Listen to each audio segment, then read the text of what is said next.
इस समारोह के मुख्य अतिथि भाई सत्यनारायण जी, साहिल साहब, सुनील प्रसाद जी, गजेंद्र जी, निशांत जी और सामने बैठे हुए सारे मित्र।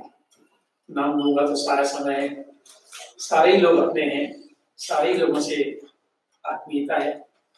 मैं सबसे पहले आप सबको प्रणाम करता हूँ और उसके बाद इस बात की बहुत जरूरत महसूस करता हूँ कि आज अभी जिन 11 मित्रों की 12 पुस्तकों का लोकार्पण यहाँ हुआ है, उन सबको मैं हार्दिक बधाई।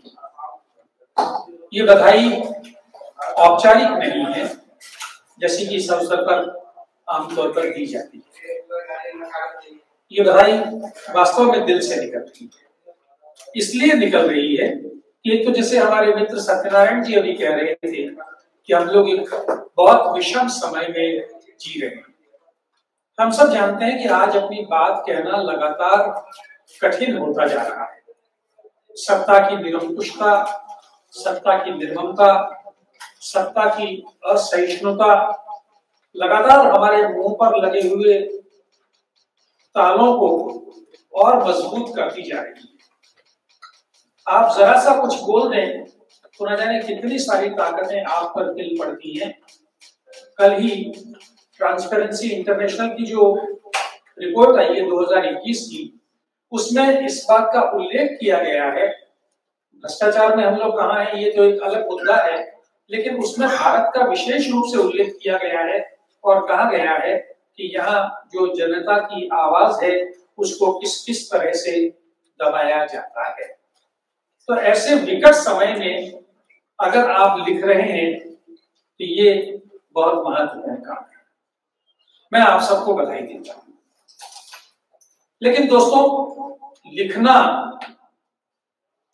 बहुत निजी किस्म का काम है। आप अपने एकांत में बैठकर लिखते हैं, लिख सकते हैं, लेकिन उसे औरों तक पहुंचाने का जो काम है, प्रकाशन का जो काम है, वो उतना निजी और उस तरह का नहीं है। उसमें थोड़ा सा व्यवसाय भी जुड़ा हुआ है। जब मैं व्यवसाय शब्द का प्रयोग कर रहा हूं तो आप उसमें केवल मुनाफा न देखें। हालांकि मुनाफा अगर नहीं होगा तो कोई भी उपक्रम चलेगा कैसे। मैं बहुत बार कहता हूं कि हम हिंदी वालों में एक बहुत बड़ी ग्रंथि है बाजार को लेकर। आप किसी साहित्यिक आयोजन में जाइए, हम लोग 2-4-5 लोग होंगे तो बाजारवाद को गरियाना शुरू कर देंगे। बाजारवाद बुरा है, लेकिन बाजार के बिना तो आपका काम नहीं चल सकता है। इन दोनों को अलग करके देखा जाना हमेशा जरूरी होता है। और खासतौर से जो हमारे जीवन में पिछले 2 साल बीते हैं, उसने तो हमारी सारी अर्थव्यवस्था को ध्वस्त करके रख दिया है। इसका असर और चीजों पर शायद उतना न पड़ा हो जितना प्रकाशन व्यवसाय पर पड़ा है। मैं बात को और खोल कर कहूं कि ये जो 2 साल बीते, इस 2 सालों में हमने रोटी खाना बंद नहीं किया, हमने कपड़ा पहनना बंद नहीं किया। हम अगर किराए के घर में रह रहे थे तो किराया हमको घरों का देना पड़ा, लेकिन हमारी आर्थिक स्थिति बिगड़ी तो हमें अपने बहुत सारे खर्चों में कटौती करनी पड़ी, हमें भी और हमारी सरकारों को भी। और उस कटौती की पहली गाज किताबों पर पड़ी। सारा प्रकाशन व्यवसाय जैसे ठप होकर रह गया। और ये कोई बहुत अस्वाभाविक बात भी नहीं, ये होना ही था।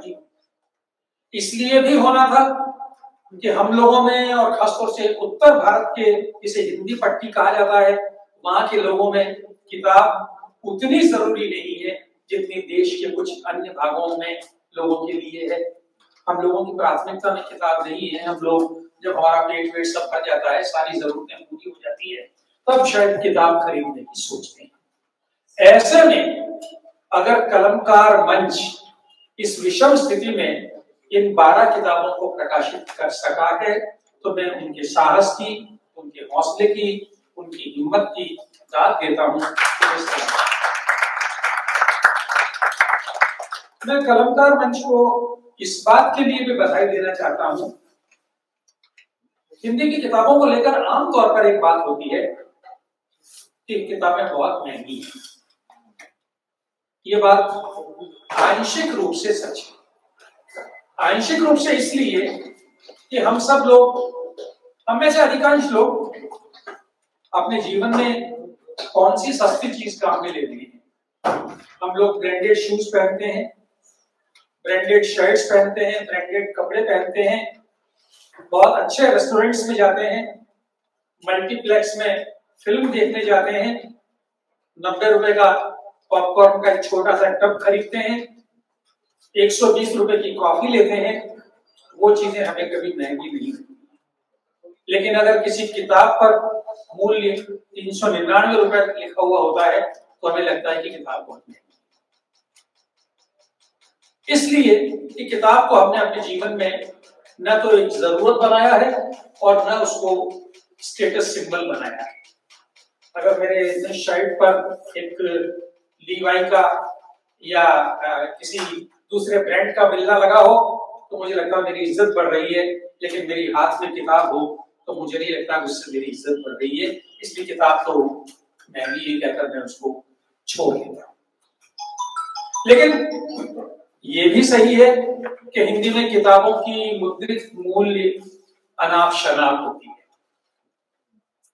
और इसका एक बड़ा लंबा चौड़ा कारण है। यहाँ नवल जी बैठे हैं, इस बात को बहुत अच्छी तरह से समझते हैं, और शेखर बैठे हुए हैं, वो इस बात को समझते हैं। इस सारे व्यवसाय की जो पेचीदगियां हैं और जो जिस तरह का देश हमारा बन गया है कि कुछ आदान प्रदान टेबल के नीचे से होता है आदि आदि, तो उन सब कारणों से किताब महंगी हो जाती है। और सरकारी तंत्र में तो वो चल जाती है, लेकिन निजी ग्राहक को वो किताब खरीदना मुश्किल लगता है। मैं खुद भी भले ही मैं महीने में 4-5 किताबें अब भी खरीद लेता हूँ, लेकिन बहुत बार ये होता है कि किसी किताब का मूल्य देखता हूँ और लगता है कि यार ये तो बहुत महंगी है, इसको न खरीदें। हालांकि ऐसा कोई बड़ा आर्थिक संकट मेरे सामने नहीं है, लेकिन किताब का जो बड़ा मूल्य है वो मुझे भी किताब खरीदने से रोकता है। वैसी स्थिति में अगर कुछ ऐसे प्रकाशक सामने आ रहे हैं जो निजी पाठक को, वैयक्तिक पाठक को ध्यान में रखकर किताब प्रकाशित कर रहे हैं, तो उनके महत्व को मैं अलग से रेखांकित करना चाहूंगा। और हमारे निशांत जी कलमकार मंच इसी तरह के प्रकाशक हैं जो कम और उचित मूल्य में किताबें उपलब्ध करवा रहे हैं।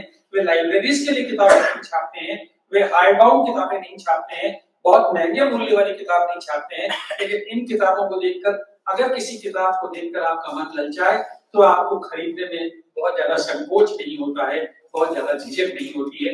और ये काम बहुत जरूरी है। हमारा जो पाठक किताबों से दूर हो गया है उसको नजदीक लाने के लिए ये काम बहुत जरूरी है। ये काम निशांत जी कर रहे हैं, इस बात के लिए भी मैं इनकी सराहना करता हूं। तीसरी बात जो मुझे लगती है वो ये कि हिंदी में प्रकाशन के अलग अलग केंद्र हैं। कभी इलाहाबाद था, फिर दिल्ली हो गया, पल्प फिक्शन के लिए मेरठ एक बड़ा केंद्र हमारे यहाँ रहा, लेकिन निशांत जी जैसे हमारे मित्र जयपुर को भी प्रकाशन का उतना ही बड़ा केंद्र बना रहे हैं। और ये बात शुरू में जो चर्चा हुई उसमें भी सामने आई कि आज जिन किताबों का लोकार्पण हुआ है उसमें सारे देश के लेखक इन्होंने प्रकाशित किए। तो कलमकार की ख्याति पूरे देश में पहुंच रही है। ये हम सब लोगों के लिए और विशेष रूप से जयपुर वासियों के लिए बहुत बड़े गर्व की बात है। अब एक और छोटी सी बात मैं कहना चाहता हूं। किताब के प्रति हमारा जो रिश्ता है उस रिश्ते में एक बड़ा रोमांटिसिज्म है। हम लोग अक्सर ये बात करते हैं कि सब किताब को हाथ में लेने का जो सुख है वो बिल्कुल अलग है। किताब के कागज का खुरदरापन और वो शाही की गंध और लेटे लेटे किताब को पढ़ने का सुख, मेरी पीढ़ी के लोग तो खासतौर से ये बात कहते हुए नहीं चलते। लेकिन समय बदलता है और लोगों की सुविधाएं, लोगों की रुचियां, लोगों की आदतें भी बदलती हैं। पिछले कुछ समय में हम लोग अपने देश में भी देख रहे हैं, दुनिया के और देशों में शायद हमसे थोड़ा पहले हुआ, अपने देश में हम देख रहे हैं आज, बल्कि मुझ जैसे बूढ़े लोग भी शायद थोड़ा थोड़ा बदलते जा रहे हैं। मैं बहुत सारी किताबें किंडल पर पढ़ने में सुविधा महसूस करता हूँ। बहुत सारी किताबें ऑडियो बुक्स के रूप में अब आने लगी हैं, बहुत सारी किताबें ई बुक्स के रूप में किसी और फॉर्मेट में आने लगी हैं, बहुत सारी किताबें मोबाइल ऐप्स पर आने लगी हैं। तो मुझे लगता है कि हमारे प्रकाशन को भी, और विशेष रूप से मैं निशांत जी का ध्यान इस बात की ओर आकर्षित करना चाहूंगा कि आप इन नए फॉर्मेट्स को भी जरूर आजमाएं। हमें अपने पाठक को अपने पास खींचना है और ये देखना है कि वो किताब को किस तरह पढ़ सकता है, उसके पास वो किताब पहुंचे। आप ये जो 12 किताबें आपने प्रकाशित की इससे पहले की है, अगर इनके कुछ चैप्टर्स भी अगर आप सैंपल के रूप में उपलब्ध करवा दें जिसे व्यक्ति निःशुल्क डाउनलोड कर सके और अगर उसे अच्छा लगे तो वो पूरी किताब खरीद ले। आप अपनी एक वेबसाइट विकसित करने के बारे में सोचें, जहाँ इन किताबों के अंश, लेकिन जहाँ इन किताबों के अंश भी हों। मैं उसका एडमिनिस्ट्रेटर भी हूँ, आपको और मैं उसको देखता हूँ, आपने बना रखा है मुझे, तो वो है। लेकिन हम इस दिशा में भी लगातार जो नई चीजें हो रही है उन चीजों को हमें आजमाने का बराबर बल्कि अपनाने का प्रयास करना चाहिए। अगर ये जो नई पीढ़ी है जिसे मोबाइल पर किताब पढ़ने में सुविधा होती है तो हमें इनको उपेक्षित नहीं छोड़ना चाहिए, इन तक भी अपने लेखन को हमें पहुंचाना चाहिए। एक और बात मैं अपने लेखक मित्रों से कहना चाहता हूं। दोस्तों, इस बात में कोई संकोच करने की जरूरत नहीं है कि आपने कुछ लिखा है तो आप लोगों को बताएं कि मैंने लिखा है और लोगों को पढ़ने के लिए प्रेरित करें। और मैं विशेष रूप से आपसे अनुरोध करना चाहता हूं कि आपने जो किताब लिखी है वो मेहरबानी करके लोगों को मुफ्त में मत बांटें, लोगों को खरीदने के लिए प्रेरित कीजिए। ये बड़ा अच्छा लगता है कि मैंने कलमकार से या कहीं से भी किताब छपवाई और मुझे 20, 30, 40 प्रतियां मिली या कुछ प्रतियां मैंने खरीद ली और अपने दोस्तों को मैंने भेंट कर दी। आप मत कीजिए। अगर मैं आपका अपना हूं तो आप मुझसे कहिए कि ये किताब इतने में उपलब्ध है, आप खरीदिए। इससे लोगों की आदत बदलेगी। ये आदत बदलना जरूरी है। अभी हम लोगों की आदत भी बिगाड़ी हुई है, मेरी भी आदत लोगों ने बिगाड़ रखी है। मुझे मालूम है कि ये तो किताब मुझे भेंट करेंगे, और आप देखें जब फेसबुक पर मुझे बहुत मजा आता है जब कोई किसी नई किताब की सूचना देता है, वो बेचारा सब लिख रहा है कि ये किताब यहाँ से प्रकाशित हुई है, ये किताब अमेज़न पर भी उपलब्ध है। फिर भी नीचे कोई बंदा लिखता है ये किताब मुझे कैसे मिल सकती है। अब वो कैसे मिल सकती है का मतलब आप भेज दीजिए, और वो सामने वाला भी इतना भला है कि वो लिखता है कि मैं आपको भेज रहा हूँ। क्यों भेज रहे हैं? अगर वो किताब पढ़ने को लालायित है तो 100, 150, 200 रुपए आप क्यों नहीं खर्च कर सकते हैं?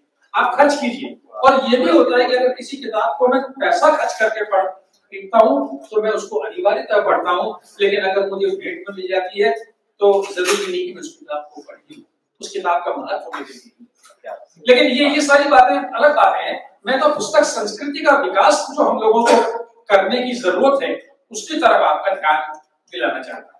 और अंतिम बात, अब हम लोग बूढ़े हो गए तो युवा लेखकों को सलाह देने का हक अपने आप मिल गया है, उसका दुरुपयोग करके तो मैं कहना चाह रहा हूँ कि आपने जो लिखा है अब वो सार्वजनिक हो गया है और उस पर लोगों को खुलकर अपनी राय देने। आप केवल प्रशंसा की उम्मीद न करें, बल्कि ये सोचें कि जो आपकी प्रशंसा कर रहा है वो जो आपके लिखने में कमियां निकाल रहा है वो आपका सच्चा दोस्त है, उससे आहत ना। मैं बहुत बार ये कहता हूं कि हमारे हिंदी समाज में लेखकों का हाजमा बहुत कमजोर है। सही बात। मैं क्योंकि थोड़ा बहुत आलोचना कर्म से जुड़ा हुआ हूं, मैंने ये महसूस किया है कि अगर मैंने किसी लेखक मित्र की किताब पर 20 पंक्तियां लिखी और 20 पंक्तियों में से 18 पंक्तियों में उसकी प्रशंसा करने के बाद 2 पंक्तियां जरा सी प्रतिकूल लिख दी, जो लोग मुझे जानते हैं वो जानते हैं कि मेरी भाषा में कर्कशता नहीं होती है, बहुत विनम्रता से मैं अपनी बात कहता हूं, लेकिन उसके बावजूद मैंने बहुत सारे दोस्त अपने खो दिए। ये कैसे लिख दिया आपको कोई समझ नहीं है। इस बात को मुझे स्वीकार करने में कोई दिक्कत नहीं है कि मुझे उतनी समझ नहीं है जितनी आप, इसमें क्या दिक्कत है? हम लोग दुनिया में सब कुछ थोड़ी जानते हैं। लेकिन अगर आपकी एक किताब मैंने पढ़ी है, आपकी एक रचना मैंने पढ़ी है, तो मुझे खुलकर अपनी बात कहने दें। आप उसको स्वीकार करें ना करें ये आपकी मर्जी है, बाद में आप सोच लीजिएगा। लेकिन एक ऐसा माहौल बनाएं कि हमारे लेखन पर खुलकर चर्चा हो। अभी साहिल साहब जो बात कह रहे थे वो बात बिल्कुल सही है कि ये जो अवसर है ये उत्सव, ये तो बिल्कुल मुंह दिखाई वाला अवसर है और बहू बहुत सुंदर है, जोड़ी बहुत अच्छी है और खाना बहुत अच्छा है, आपकी व्यवस्था बहुत अच्छी है, ये हमारी बधाई स्वीकार कीजिए, नमस्कार। वो तो ठीक है, ये अवसर बिल्कुल औपचारिक अवसर की है, आनंद का अवसर की है, लेकिन बाद में आप जहां जहां भी रहते हैं अपनी किताब लेकर अपने शहर में या और जगह जो भी संगठन हो, संस्थाएं हो, उनके माध्यम से गोष्ठियां कीजिए और उन गोष्ठियों में लोगों को इस बात के लिए प्रेरित कीजिए, अपने दोस्तों को इस बात के लिए प्रेरित कीजिए कि तुम खुलकर इस किताब की धज्जियां उड़ाओ। वो जो धज्जियां उड़ाएंगे वो आपके लिए बाद में काम आएगा। अगली किताब अगर आप 5वीं किताब भी वैसी ही लिख रहे हैं जैसी पहली किताब लिखी है तो माफ कीजिए, आपको लिखना बंद कर देना चाहिए। आप जहां खड़े हैं अगर वहां से एक कदम भी आगे नहीं बढ़े हैं तो फिर आपके होने का मतलब क्या है? तो आप इस बात का माहौल पैदा कीजिए, लोगों को प्रेरित कीजिए। बस ये कहता हुआ मैं कलमकार मंच को इस बात के लिए धन्यवाद देता हूं कि मुझे यहाँ निशांत जी इतने, जैसा सत्यनारायण जी भी कह रहे थे, ऐसे आदेश के साथ बुलाते हैं कि मना करना संभव नहीं होता है, लेकिन फिर भी एक सम्मान के साथ बुलाया है। मैं बहुत बहुत आभार व्यक्त करता हूँ और एक बार फिर सभी आज जिनकी कृतियां लोकार्पित हुई है उन लेखक मित्रों को बधाई।